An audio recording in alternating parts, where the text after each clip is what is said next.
Hey everybody, it's Son Henry's How To's. I'm going to show you how to make Moroccan red lentil soup.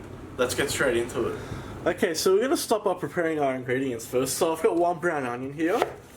All we're going to do with our onion is finely dice it.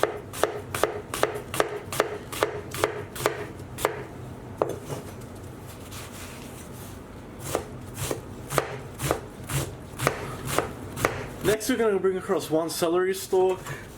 And all we want to do is just finely slice it. Next we'll need one carrot. I've already peeled this. And all we want to do is just slice our carrot too. Next we'll just bring a couple of sprigs of fresh coriander. And we just want to chop that up.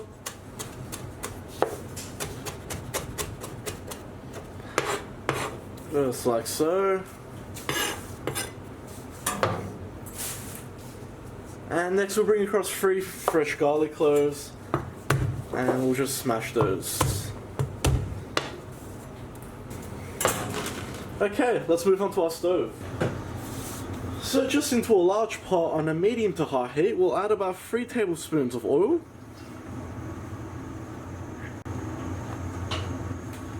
And we'll add our onion and celery straight in.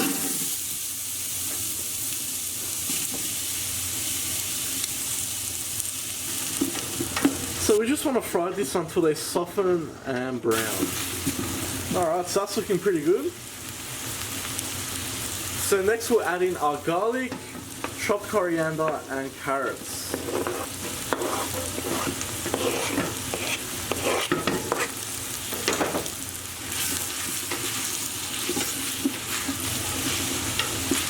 So at this point guys, I'm going to add in 8 cups of chicken stock.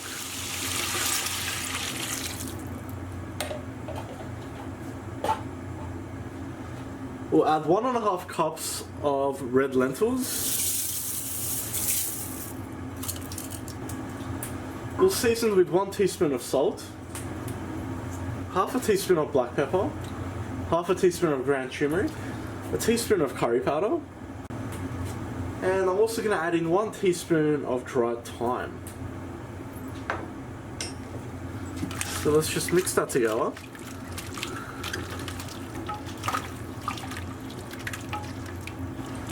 So lid on, and let's bring that up to the boil.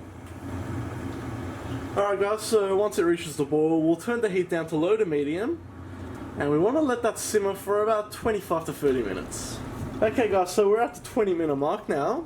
So as you can see, everything's being cooked nicely. So what I'm going to do is just using a stick mixer, we're just going to blend this until it's nice and fine. Just like so. Now guys, you don't have to do that. I mean, it's up to you. Some people like chunky soup. You can leave it chunky, you can leave it half chunky. Personally, I'm just too lazy to choose, so I prefer a fine soup. So once you've done that, what we're going to do is add in about a tablespoon of lemon juice, just to really kick it up. Gonna mix that through. And let's go ahead and serve this. And just look at that. Let's finish it off with some fresh parsley. We can also add some sweet paprika on top. Just like so. There we have it. So guys, you don't have to have this straight away. You can refrigerate it and heat it back up as well. It's best to have it within 3 days. Of course, don't put anything hot straight into the fridge. Make sure it cools down to room temperature. I hope you like that guys. Please like, share and subscribe. You can follow me on Facebook, Snapchat and Instagram. If you got any comments or suggestions, just leave them at the bottom, and I'll see you all next time.